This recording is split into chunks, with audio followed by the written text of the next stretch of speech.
To be quite honest with you, I'm 61, and I never thought I would see anything in my lifetime. I figured I would long pass before anything such as this has occurred. So this in and of itself is a wonderful, emotional time for us. Now let's just turn to Marc Solomon, who is from the Freedom to Marry National Campaign and a veteran of 10 years of fighting for same-sex marriage rights. It is indeed a historic day, as this gentleman was just telling us here, Marc. I mean, for you, what does it all mean? Well, it's absolutely historic. The fact that the U.S. Supreme Court is considering our fundamental freedom to marry and whether gay and lesbian couples can be excluded from that freedom.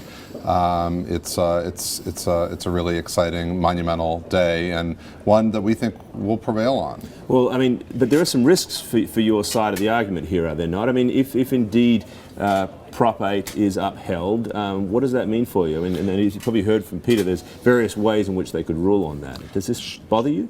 Well, it's the way the court system works. There are always various outcomes. I think one of the strongest things, aside from the law, in addition to the law, we have public opinion that is strongly our way. We now have the Washington Post poll from last week showed that 58% of same-sex couples, or 58% of Americans believe same-sex couples should have the freedom to marry, and 81% of young Americans, 18 to 29, believe that gay couples should have the freedom to marry.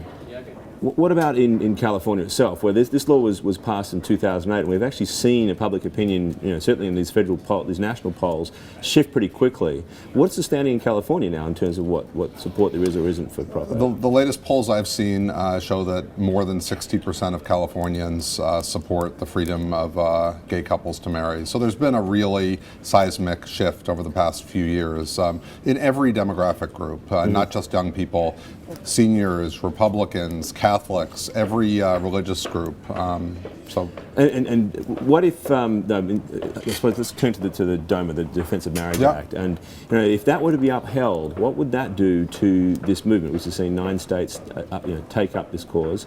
Does that in any way put something in the tracks for that process? Well, if DOMA is upheld, I mean, I'd say I don't expect DOMA to be upheld, and 10 courts have already ruled that the Defense of Marriage Act is unconstitutional. So we really don't, we think we have a very strong case that same-sex married couples in New York, who are treated as legal strangers by their federal government, should be treated just as heterosexual couples. There are no, we don't think there should be any second-class marriages in this country. So certainly some momentous issues on the table.